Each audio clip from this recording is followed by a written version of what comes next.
Hello again. The Scottish Government has recently stated that church buildings can reopen for private prayer, but not yet for congregational worship.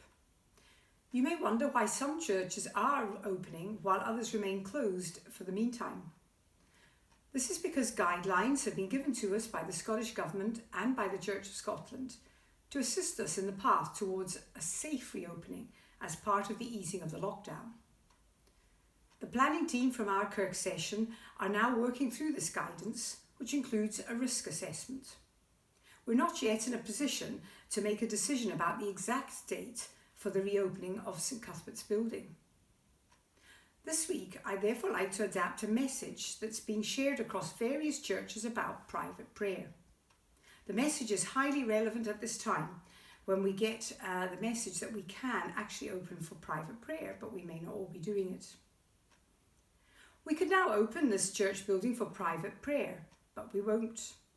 Why not?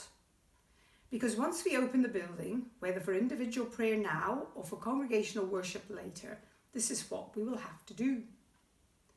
Ask everyone to wash or sanitize their hands at the door.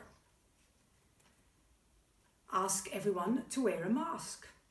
Ask everyone if they have COVID symptoms or underlying health problems, and turn them away if their answer to either of these is yes.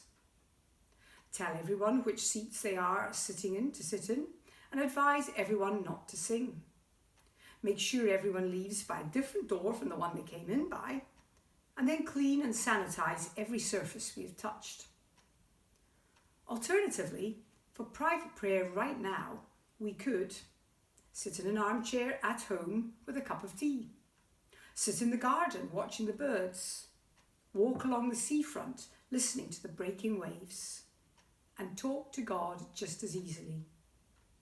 We don't need special words or a special place to talk individually to God. The time will come when we're able to gather for congregational worship, but in the meantime, let us remember that God loves us, each one of us, and He is listening wherever we are. Yes, the church building is still shut, but the heart and eyes and ears of God are not. God bless.